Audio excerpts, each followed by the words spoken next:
We'll go ahead and get started. Thanks everybody for joining us today. We always have a few people hop on here in the first couple minutes, but we've got a good crowd. So we will go ahead and get started today. Just really quick, going over the agenda. I'm really excited about this presentation today, and it's something I kind of hope to think more about and do more of, is looking at species that aren't here yet, but that are really a high threat, or that we should really probably know a little bit about and be on the lookout for. And so we have Dr. Dave Coyle with Clemson University, and he's going to talk to us about the Asian longhorned beetle and what his program is doing. They have an eradication program in his area because they are new. So just something we really should kind of just be aware of here in Florida and on the lookout for. And then I have some updates today, some cool new resources to share, and some events coming up. So with that, I'm gonna go ahead and turn it over to Dr. Coyle. As he goes through the presentation today, feel free to type any questions in the chat box, and I'll kind of keep an eye on that, and we'll either handle them at the end or impromptu. We'll just see how it goes. So, but yeah, don't hesitate to pop a question in the chat box as we go along. All right, I'll turn it over to you, Dave. All right, thanks, Emily. Hello, everybody. Good afternoon. Thanks for being here today. We will talk about the Asian longhorn beetle. As Emily said, I'm Dave Coyle. I'm with Clemson University. I've been here for coming up on 3 years, but I've been down here in the Southeast for a better part of a decade at this point. So let's get into it, shall we? Let's see here. Before we start, I'll give you a quick disclaimer. A lot of what you're going to hear is stuff we've seen on the ground, very fact-based, but that said, I have certain opinions. I will make those known, but you will get my opinions whether you like it or not. So let's talk about the Asian longhorn beetle. Consider yourselves lucky you don't have it yet. I say yet just because maybe I'm a little more pessimistic at this point, but we'll go over what it is, why do we care, what's happening right now. I was just down there yesterday, and then what are some of the actions we're taking for this thing. So the Asian longhorn beetle is obviously native to Asia, very, very wide host range. That said, the host range that we see here in the States is much in North America really is quite smaller. Eradication efforts are used because this is one of the few invasive bugs we can eradicate. There's been plenty of documented times when that's happened. It's a big beetle, big black beetle with white splotches, large bluish feet when you have that dry, and then those antennae are long and then black and white striped. So full disclosure, like I say, from an entomologist perspective, when I first got the call on a Friday afternoon that this thing had been found, I was absolutely excited because this is what we do. We train for this type of thing. And this was basically me talking to Stephen Long, who's our one of our Clemson DPI, our regulatory folks, saying, is this really happening? And yes, it is. So there was a little bit of excitement in that, holy crap, we have one of these federally regulated invasives, but it also stinks because I unfortunately knew enough to know that life was going to change quite a bit, and it's pretty much all consuming. So here is one of the culprits, found this last June, early June down there. And when I say down there, I'm talking about Charleston County. Right down there is where our infestation is. So when I say Charleston, we're actually in the town of Hollywood, South Carolina, which is about 10-ish miles south of Charleston proper. If you'll see this map, you'll see there's a bunch of other stuff on here. So the red boxes indicate where there are other Asian longhorn beetle infestations that are active. So we've got one still simmering there in Ohio, and then you've got a couple more up in the Northeast. So that's where we have active Asian longhorn beetle infestations in North America right now. It is a very large effort right now. So lots of people on the ground, lots of agencies. USDA APHIS leads a lot of this stuff, but also we have our regulatory services. So in South Carolina, our Department of Plant Industry is our regulatory arm, even though it's within Clemson. Under that umbrella, I know in a lot of places it's the State Department of Ag or something. For us, it's our Clemson Regulatory Services. And then the Forestry Commission's there, and then we've got folks from the College of Ag, the research, and then also cooperative extension. So we're all kind of down there, all doing different things, filling out different pieces of the puzzle. Here's the good stuff. So here's what we're looking for. The adults should be emerging any day now. Females come out of that tree. They start chewing these egg niches. They're about the size of a nickel and the diameter of a nickel, I should say. And she basically just chews a little notch in the bark of the tree. And then she turns around and puts an egg in there. And she can lay multiple eggs. Each egg is about the size of a grain of white rice. And then in some cases, they'll just chew niches up and down the tree. You're gonna have big lines of them. So this happened in June last year. There was a lot of egg laying, and then by July, you started seeing a lot of this bleeding, this dark bleeding everywhere there was an egg site. What this represented was an egg that hatched, the larva started feeding on the phloem, and the tree was just responding to that injury by sort of oozing that sap. And this is a really good way to detect them because that black oozing sap, mostly of these maple trees, was a really good contrast to the white bark that you saw. After the larvae fed in the phloem, eventually they start feeding in the wood. They turn in and go to the xylem and they feed in the wood. And at that point, this was probably late July, August, there was sawdust and wood shavings everywhere. If you look closely on the right, you can see some of it gets pushed out almost like a piece of spaghetti, like a little tube. The sawdust and shavings would cover cobwebs, plants, be piled up on the ground. It was just kind of raining out of some of the trees that were really heavily infested. This is where the damage comes from, is from these larvae. So this is a larva right here next to a dime. You can see they're pretty beefy. And the main damage they do is in the middle of that stem or the middle of that branch, where they basically Swiss cheese their way through as they're feeding, taking out that wood. And what this does is just destroy the structural integrity of that piece of wood, and you get lots of branch breakage. It doesn't usually kill the tree right away because the phloem is mostly intact. It's not taking away a lot of that phloem tissue, but the tree basically just falls apart over time. And we'll show some pictures of that later. But here's kind of the anatomy of one of those larval damage areas. You can assume the oviposition site was probably right down here, the egg niche, and then you can see this area was where the larva was feeding. And if you look really close at the end of that arrow, you can kind of see a place where that larva just turned and made a 90-degree angle straight inside the stem of that tree. And then once it gets in there, it feeds, it causes that Swiss cheese type damage. And then they usually come out right above that with that adult exit hole. So between the egg niche and the exit holes where you have all that larval feeding and the structural breakage, one of the diagnostic tests we have is the pencil test. And that's because these larvae tend to pupate deep inside the tree, and then they come out at a 90-degree angle. So you can stick a pencil in there, an inch or inch and a half. The diameter is about right, and the pencil just sort of holds. Now, because of all that feeding and all that structural weakening, you get breakage a lot. So there's lots and lots of branches hung up in the trees, falling on the ground.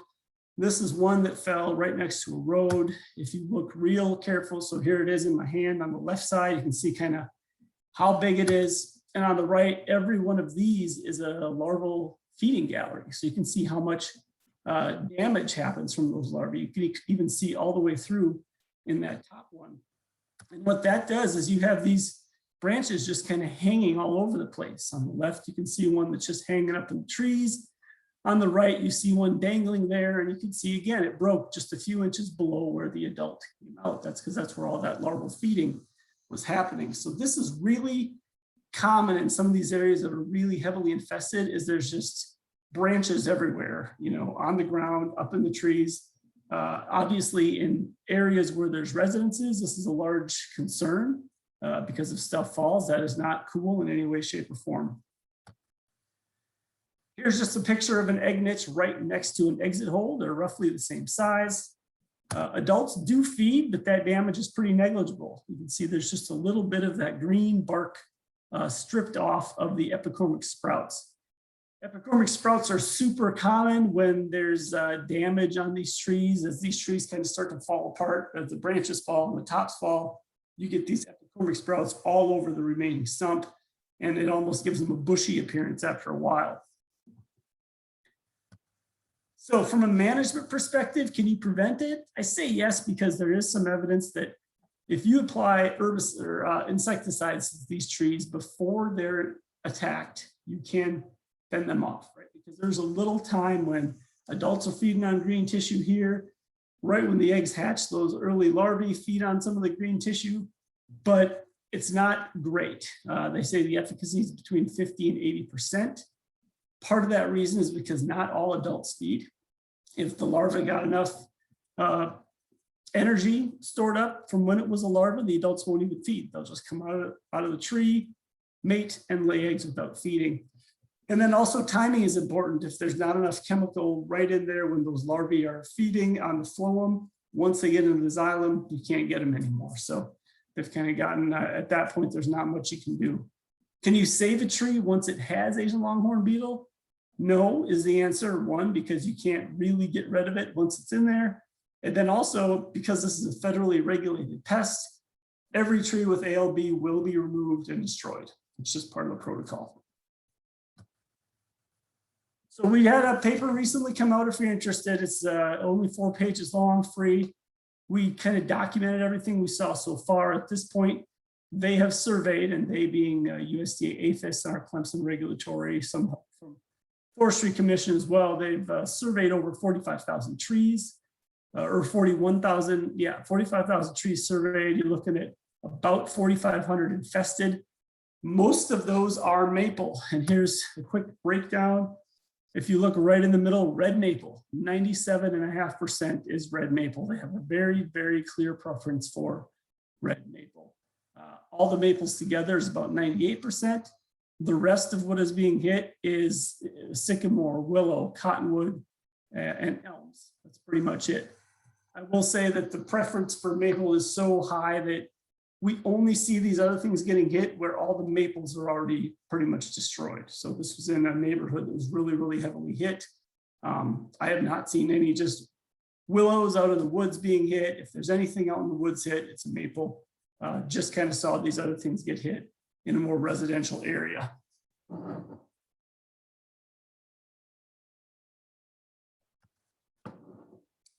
So that's what it looks like. That's what we're seeing. How did it get here? Is our next question we always get asked. And we've sent a number of beetles up to the Otis lab with USDA APHIS.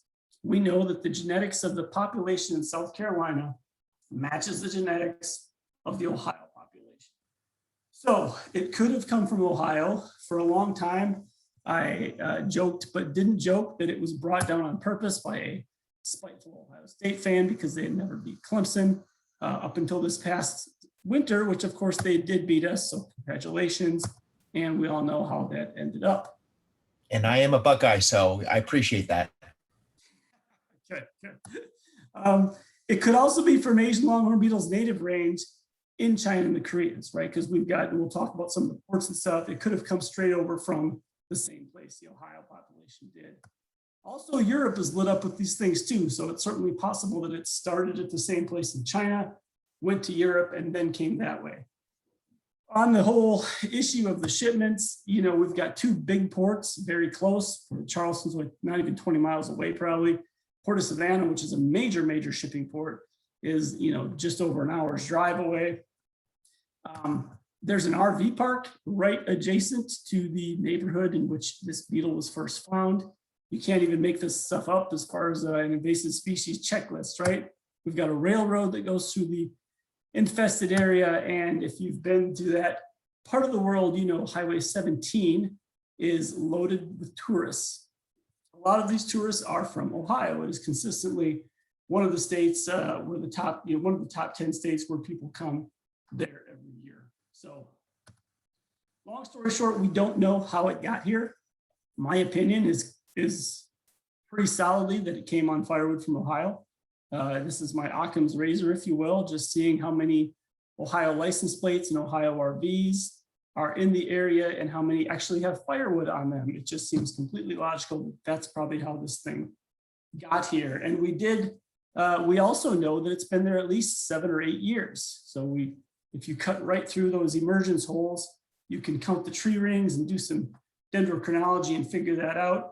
It's been here since at least 2013. So it was all hope lost, right? And you've maybe seen this invasion curve before, where on the y-axis you've got the area infested of whatever pest. On the x-axis is how much time has passed. So at the very lower left corner, there's always a point where it's introduced, when there's very, very little area infested, but there's also no time has elapsed, right? So that's when the bug first gets there. And as time goes on, eventually it gets detected. Some time has passed, more area is infected. And at that point, you can still eradicate the thing for most of these pests, right? But as time passes and the area infested gets greater, it becomes harder and harder to eradicate things until eventually you're looking at local control and management only, because so much time has passed and so much area is infested. It's just not going to happen. This is like laurel wilt and red banded rose beetle, right? That will never be eradicated ever. You're just looking at local management.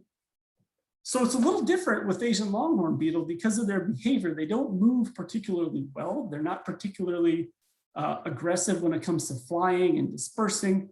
So in this case, 2013, it was introduced, detected in 2020, right? So we've got 7-year lag.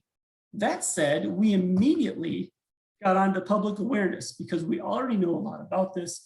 We've dealt with this in other parts of the US and other parts of North America. And we can get the word out. And we have an eradication protocol in place. So it's not like this is the first time we ever found Asian longhorn beetle. We knew nothing about its biology. We know everything. Well, we don't know everything. We know a lot about this thing now. We know how to get rid of it. So we're able to use that information to just immediately apply to this situation. So the good news is it can be eradicated. Every one of these green boxes on this chart, on this map, shows a spot that was eradicated. So you see there's one at Chicago, Illinois that was eradicated. 2 out of 3 in Ohio eradicated. A bunch of these spots in the Northeast eradicated. And what you're not seeing on here is there was a spot in Toronto, which was also eradicated as of a couple of years ago. So it can be done, right? All hope is not lost, at least not yet. And those efforts are underway. What are the eradication efforts? You basically go through, you cut down the host trees and you chip them up. And there's no negotiation there. There can be a little bit if you have an uninfested host, but if your tree is infested, it is coming down and it is getting chipped up. So what now? This is kind of, where are we at this point? There's 3 groups. So regulatory folks, we're still working on delimiting. We're kind of always working on delimiting, making sure we know the edge, setting up the quarantine. We've done a lot of this so far. This is primarily APHIS and our DPI, our state regulatory folks. We've got a dedicated website, clemson.edu/public/ALB. If you go to that website, you actually will see this purple box. In that purple box, there are 2 clickable links. The first says ALB quarantine. That will take you to a ridiculously boring text document. The meat of it, though, tells you what you can and cannot move out of that quarantine area. Obviously, the beetle in any life stage, firewood of any type of hardwood, and then other material of these certain tree genera, and basically anything that could bring that beetle with it. You cannot move that stuff, right? The next link takes you to an interactive map, and this is essentially what it looks like. So if you look right on the very right side of that map, you can see Charles. So that's your Charleston proper right there. So you can see we're about 15 miles to the southeast of that, down 17. At this point, we're at about 72, just over 72 square miles of infested area, which honestly is not bad considering it's been here 8 years. So this beetle does not move as rapidly as red ambrosia beetle. Doesn't move as rapidly as emerald ash borer or spotted lanternfly. So there are there's a little good news there, and that just doesn't disperse, really quickly. Dave, quick question came in the chat box. Were there not trapping efforts prior to this for ALB in the Southeast? No. And so here's one of the things, the last time it went anywhere was what, 2009, 2010 in Ohio. So at that point, there was a big effort across the region. Hey, be on the lookout for ALB. But as time passes, everyone's just sort of like, meh, it doesn't go anywhere. It's in Ohio.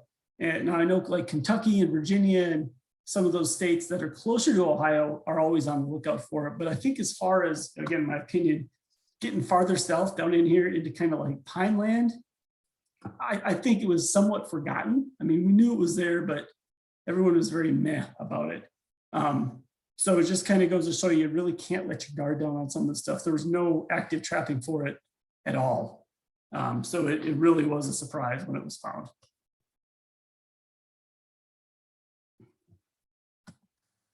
All right, keep the questions coming. So extension wise, you know, we are doing all we can to keep everyone in the loop, which is what you'd expect, right? So we're in constant communication with the local and the state government to let them know, nonprofits, public folks, private folks, congressional people, all of these people, we are constantly talking to them, keeping them updated, what's happening, what's next, yada, yada, the whole spiel. And then if we, you know, go to that same website we were just on, we've got a separate email now because it's getting to the point where people are going to start sending in pictures. Hey, I think I saw ALB. Sometimes it is, often it is not, but this way we have a dedicated place set up for them to do that. And of course, as a, you know, I'm an extension specialist, so we do a lot of the usual stuff, right? We're writing the fact sheets, we're making the videos, we're doing the interviews kind of everywhere they will have us to try to get people to look for this, because this is how we found several new infested trees last year, is by just getting this word out and people calling in and saying, hey, I think I have that in my yard. And that bumped out, you know, our delineation zone a little bit. So it does work. So, you know, we just got to get people looking for it, knowing what to see, and that helps us quite a bit. So for research, there's a lot of questions, and Asian longhorn beetles are a really peculiar thing because, you know, we know the bare bones about it, but because of this extensive and aggressive eradication effort, there's really only about 2 years before the eradication has gotten so many trees out of there that the natural population's dropped where you can hardly find them. So we've got this intense 2 to 3 year period of research all over the place. And then we're probably going to run out of beetles in the woods. I mean, they'll be out there, but in such low populations, it's tough to do much. So because of that, we're doing all sorts of researchy things. We tried to do some beetle trapping and effectively monitor those populations. They've been working on beetle attractants for Asian longhorn beetle for over 20 years. That is just a straight no-go. That to me is at this point, it's time to cut bait on that and move on. We're going to put together a review of what has been done, because a lot has been done. And I guess in my opinion, if you're working on something for pushing 25 years and you still can't figure it out, it's probably time to move forward, because there's just so many different cues these things use. And if you observe them in the wild, you can see they're using their tactile cues. They'll fly, they'll follow the trail of a female. When they get there, there's some olfactory stuff that's happening. There's visual stuff that's happening. And I just don't think we've been even close to being able to put all those different cues together in one type of lure or trap. So I just think this is probably not worth focusing on anymore. My opinion is not shared by all, but that's my opinion at this point. Because of, you know, how quickly these eradication efforts go, we don't know some of this basic biology about how fast do populations grow. And I'm talking within a tree, within an island type scenario. And what you would need for this to determine how fast as a population grows, you need an island. And we got lucky because lo and behold, there's an island right there in the quarantine zone. Here's what it looks like from the boardwalk. It's a cool little thing. And the beauty of this island is there's 36 infested maple trees on there. They have there's heavily infested ones, lightly infested ones, and uninfested ones. So you've got a population with hosts that are not completely used up. So our grad student Meredith Bean has been working on this, and what she's done. We have removed every single tree from that island. We cataloged how it all fits together. And then she took them to a separate spot, and she's basically going to reassemble these trees, count egg niches and exit holes. And based on where they are on the tree and where those trees are in relation to each other, she can recreate the whole expansion of that population. And we can figure out how fast does it grow as a whole, how fast within a tree, at what point do they leave this tree and go to the next tree. These are all pieces of data that are going to help the modelers and help us figure out when the next infestation happens, how far do we need to be looking? Because that's a central issue we have is once it's found, you don't really know how far you need to look. You just sort of keep checking and checking and checking until you can't find anymore. And then you call that the edge. So this will help guide the efforts a little more and hone things down a little bit better. Now, we mentioned earlier that the way we eradicate these things is just cut that tree down and chip it up. Well, we've got lots and lots of swampy areas here that we're going to deal with. So we're looking for more ecologically friendly ways. I say that because you're not going to get chippers in here, right? You're not going to get the trucks in here. You're not going to get all that stuff to come in here and be able to deal with that. We've got maples all over the place in here. And how do you get those out, right? How do you get those out without completely destroying that environment of which there's a lot? This also speaks to the fact about how difficult it is to do the initial surveys, because these surveys are done by hand. There are people walking around with binoculars looking. There's snakes all over the place, and not everyone likes those. So there's a bit of an impediment. So what we're going to do is we've got another student, Abby Ratcliffe, is with Dr. Kelly Oaten and I. Kelly's at NC State, as is Abby, and we're going to look at some different ways to try to get rid of ALB in these wet, swampy areas. Can we just cut and leave, drop the tree on the ground and let nature and the decomposition process take its course? Can we do an herbicide treatment where we just treat them and sort of kill it standing? We think this will work because of how quickly the decomposition process works in this part of the world.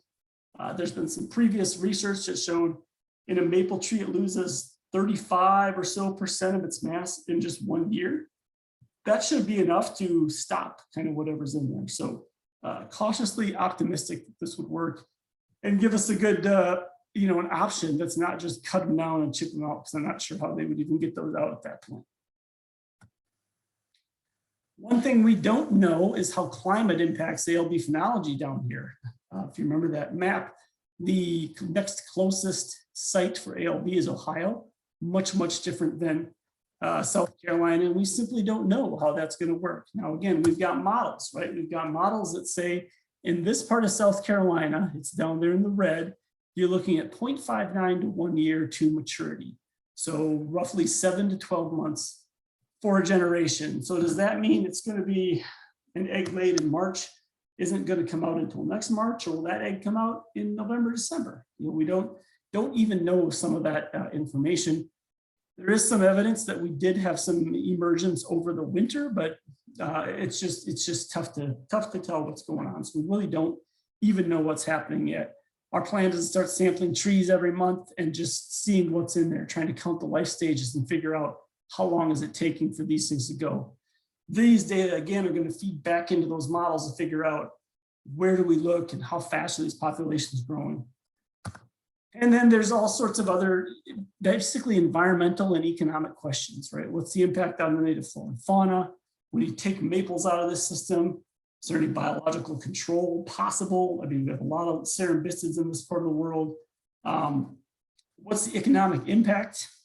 Maple's a little different down here in that it's not really an economically important tree, but it's ecologically important because it seems like every little hump of dirt that sticks out of the water in those swampy areas has a maple growing on it. Just a lot of unknowns, and I'm honestly not certain that we will even be able to get to these because we're going to run out of time. I think that's unfortunately what happens a lot, is some of these questions that aren't directly related to management or directly related to population spread or economics, they don't get addressed just because you run out of time. And after a couple of years, the eradication program has taken away so many of the trees and gotten those populations down.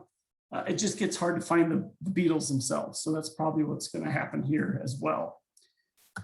That is all I have. I left plenty of time for questions. There's a lot of moving parts here and everything changes. It seems like every week things are a bit different. This is one of those, again, that I never thought I would see live, but here we are.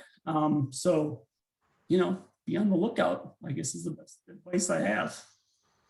Great, thanks so much. So yeah, we do have a good bit of time for questions. So I'll start. There was one in the chat box. Are there any systemic pesticides that would allow you to treat a tree early on to prevent damage and the need to destroy it? From what I understand, imidacloprid is the thing that they used before that works somewhat well. I think a lot of this research has been done in China where there's natural populations that they can more consistently find. The problem is, again, that not every adult feeds, and your timing has to be just right to make sure that tree has enough chemical in it when the larva is feeding on just the first couple of weeks. They only feed on that form for a couple of weeks, then they go into the woods. You've got a really short period that this will even work. So it can work, but it's tricky, right? Okay. Will ALB infest trees of any diameter? Yep. From a regulatory standpoint, everything over 1 inch in diameter needs to be chipped and deregulated, destroyed. I have not seen exit holes on anything less than 1.5 inches, but I've seen egg niches on stuff that's only 1 inch or so in diameter. So I think they're not that fussy. And the beetle as a whole is pretty lazy. I think a lot of them, if they can emerge and just find that tree is good enough, they will probably just chew an egg niche next to the place that they emerged and put an egg in there. They don't fly. They don't choose to fly a lot. I've only seen one fly, and that's after I knocked it out of a tree that fell halfway to the ground and then kind of half-ass flapped its wings into the ground. A friend of mine that has worked with them in the lab for a better part of a decade says all she can get them to do is clean their antennae and drop to their backs on the ground. So they're kind of big dumb animals, and they just kind of walk around. They're pretty slow, not very active. But then once they get in the tree, those larvae just go to town. Okay. How is chipped wood, infested wood disposed of and transported without spreading it in the process? The process of chipping deregulates the material. So once it's chipped, you could just leave it on the ground and it would be fine. So that they know they've done all the work that shows that chipping process kills whatever is in there. So I think in some cases, homeowners, you can leave it as mulch. I mean, you can use mulch. A lot of times, they just haul it away to a dump site or something. But once it's shipped, it's completely deregulated. You can take it anywhere. Okay. So, and there's certain specifications for the chipper. It's got to have chips, I believe, less than 1 inch in any diameter, or the drum has to be a certain RPM, because that way the physical shaking will kill everything. It's kind of one or the other. So once it's gone through that chipper, it's totally dead and deregulated. Could you show that slide of the host tree preference percentages again? Someone would like to look at that. Can. Right. With me.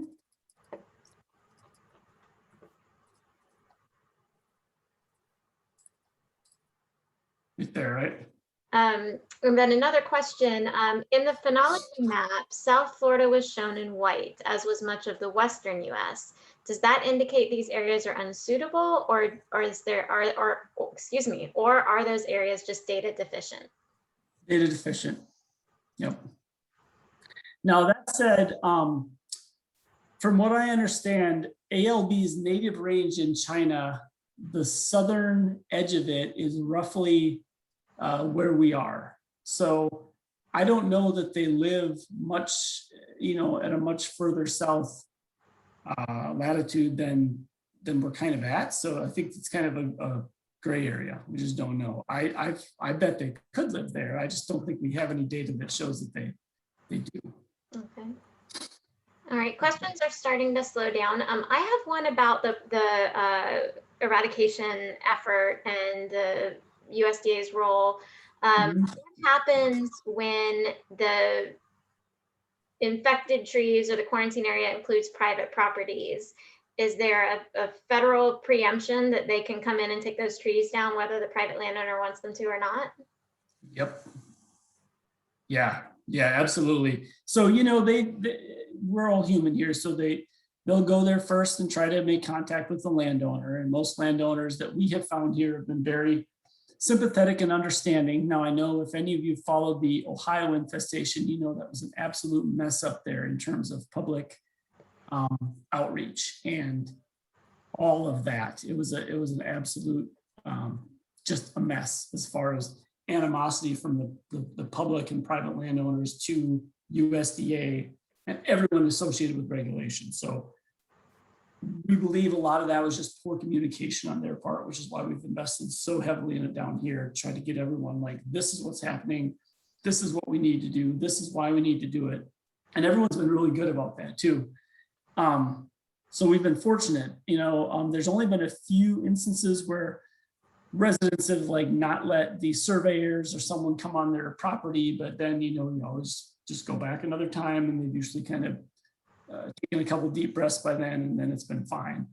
If push were to come to shove, then theoretically, APHIS can call in law enforcement to go with them and accompany the surveyors or the tree removal crew. But either way, that tree is coming out. So hopefully without that happening. Okay. Yeah, that's part of it. Part of it being the federally regulated thing is that federal regulations trump pretty much everything. Yeah. So some questions coming in about the tree preferences. So let's see. Is there no clear second host once ALB has eliminated red maple? And then also someone says they've heard that Tupelo is being seen as a host in South Carolina, but is not on this slide. So has that also been determined to be a host?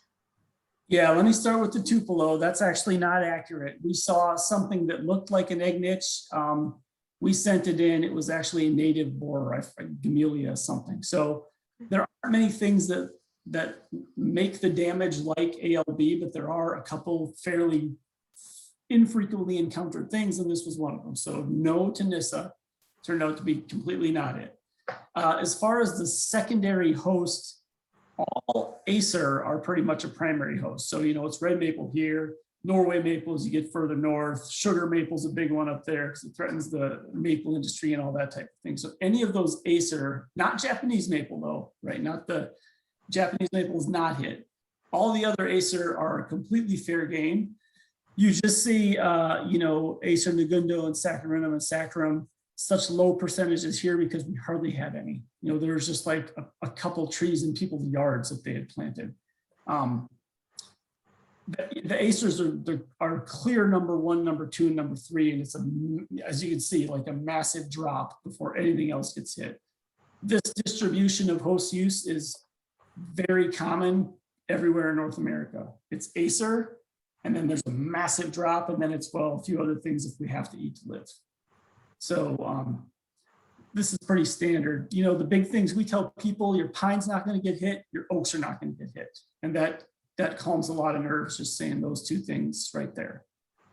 Pines, oaks, or crepe myrtles are not going to get hit. It's another one people get all squirrely about. But there have been reports, if you look on the official stuff about which hosts are considered regulated, stuff like horse chestnut, we don't really have that here. That's more of an Ohio thing, the Aesculus genus.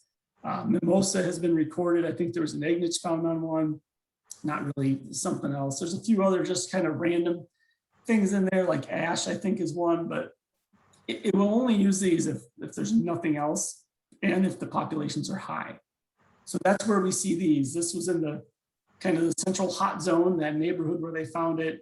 Populations were sky high, and I am convinced that they just ran out of maple and they just started taking these other things. And these other things, most of them were just yard trees, like a weeping willow is just in someone's yard and surrounded in maples, and they just hammered it. So does that translate to their native range as well? What are they primarily feeding on in their native range? Yeah, Acer and Populus are the big ones over there. China has planted, back in the, 60s, 70s, 80s, China planted huge cottonwood plantations. They use Eastern cottonwood, P. deltoides. They use a lot of this stuff for packaging and shipping materials. So making the pallets and dunnage and, rough cut bracing blocks and that type of thing.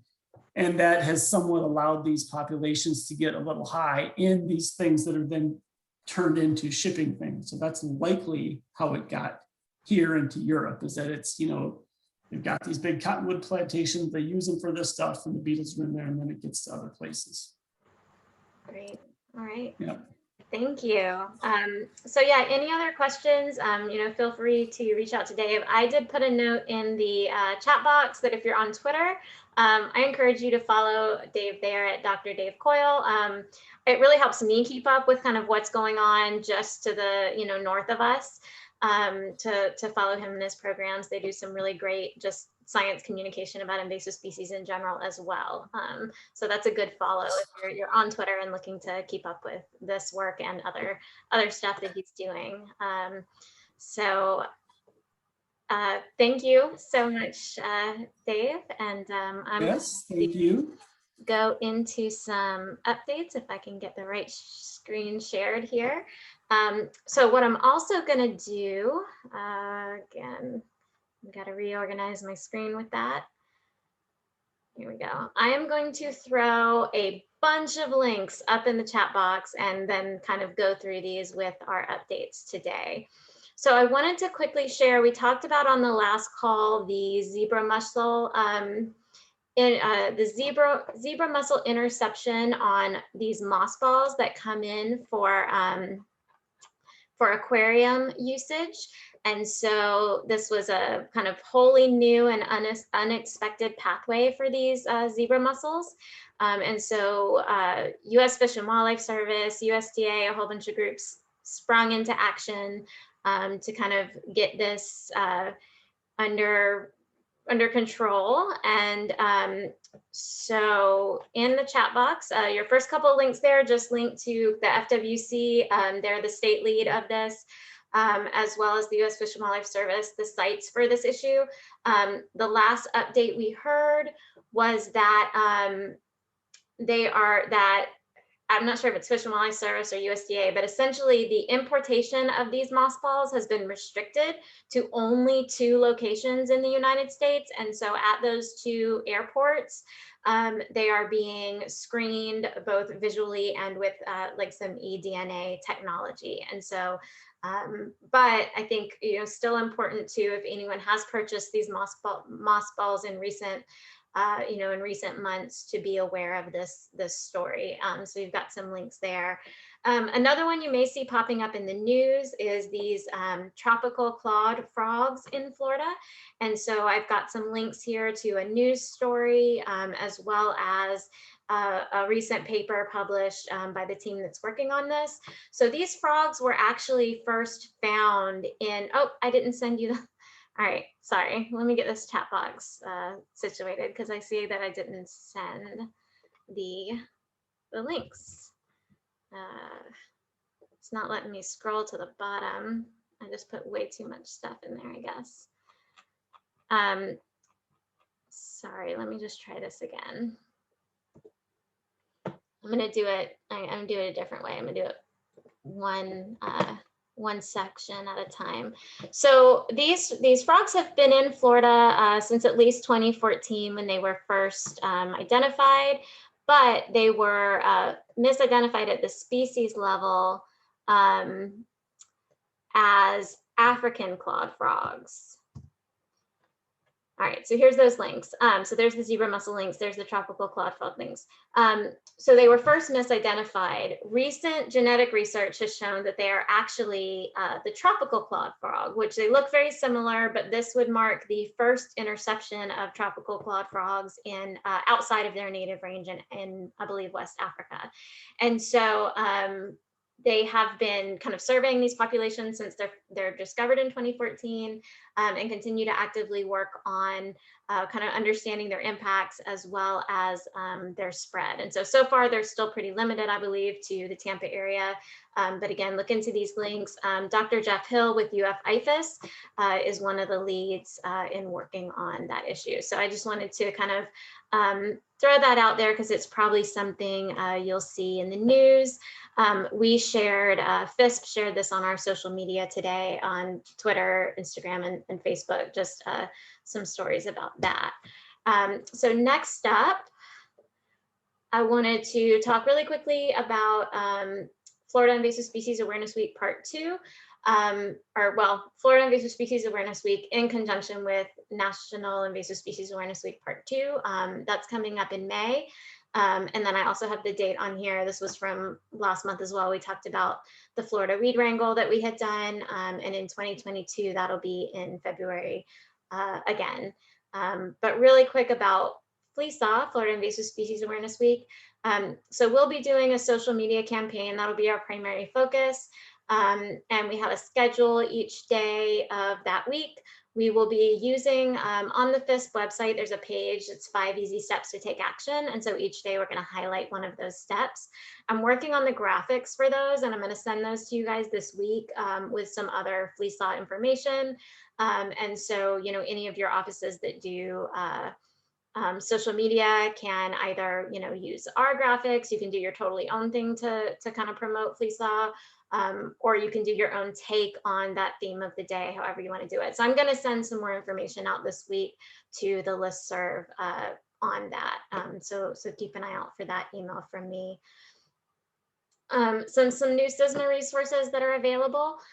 So we had our CISMA workshop back on March 30th. Thanks to everyone who participated in that. It was a really great and productive meeting. So these next set of links that are in the chat box here, the workshop recording is available to anyone who either missed it or wants to go back and revisit that.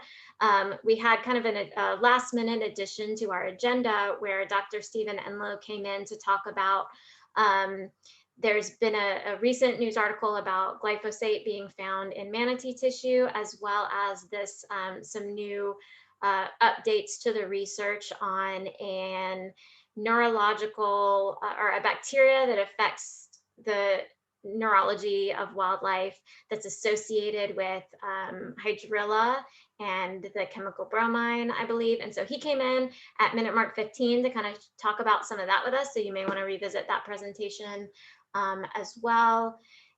We also put together this quick guide for hosting a virtual event. So I sent an email out today that hopefully most of you received. Hopefully you guys are on the CISMA listserv that also has these as either an attachment or a link.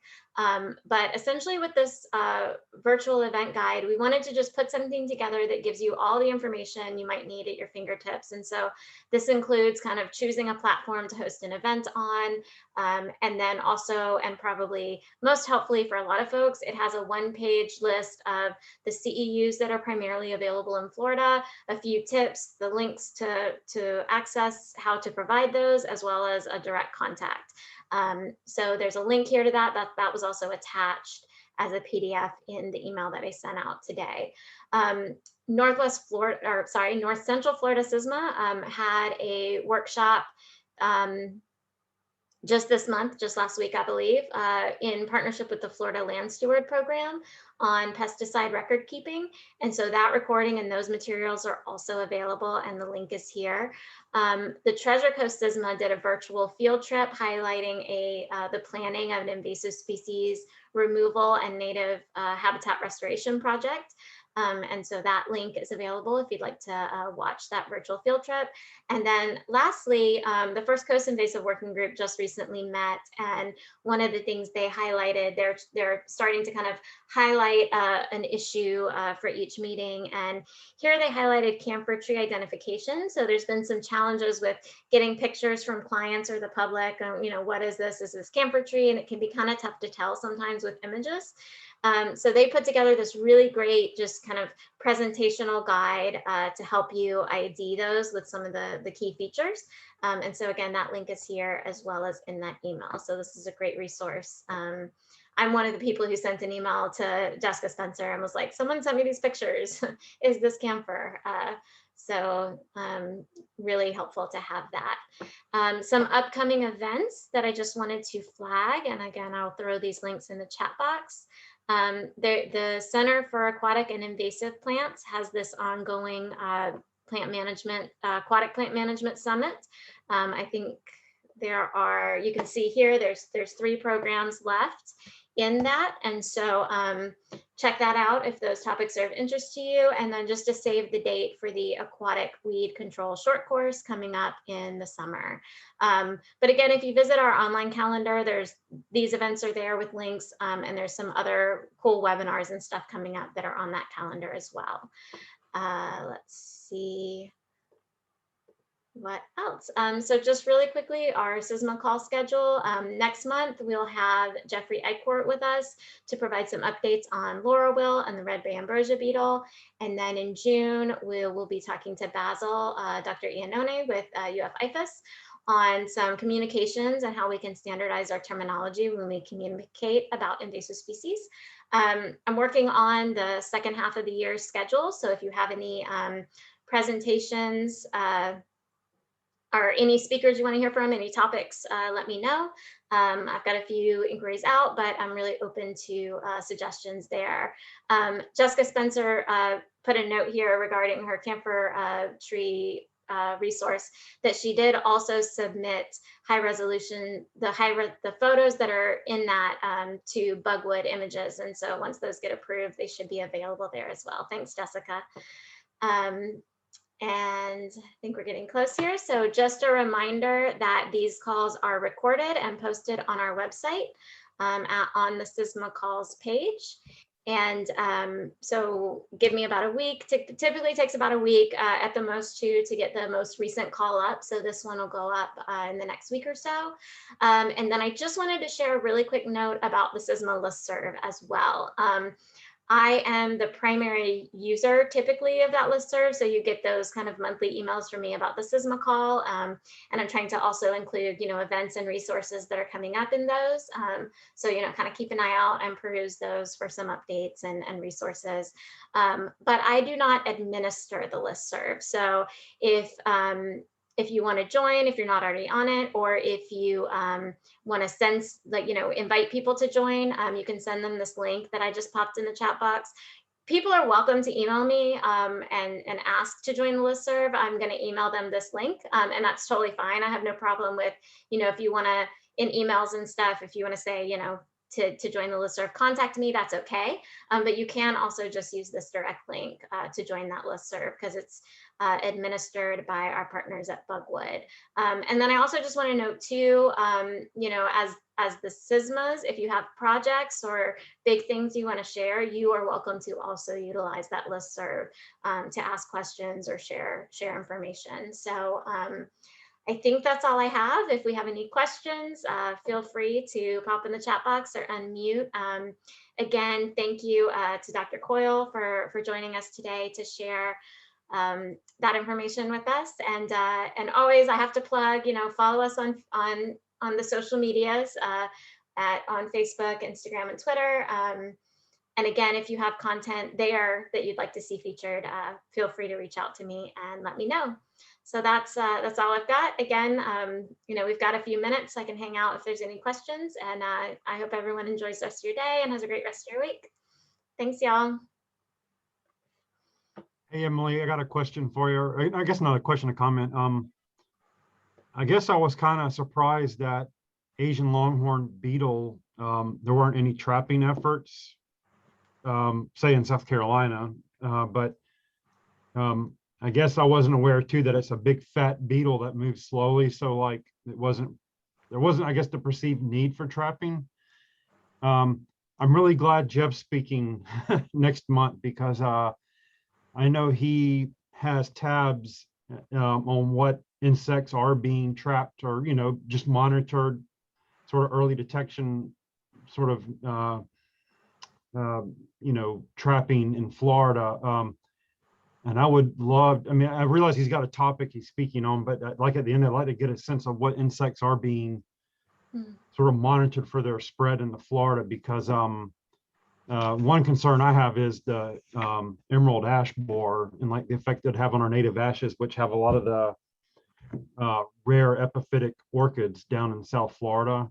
And again, I know so little about non-native insects in Florida, Southeast US. Like, I feel like I'm really, depending on others to keep me abreast of what's happening. So I'd like to have Jeff on next month for sure. I'm glad he's here.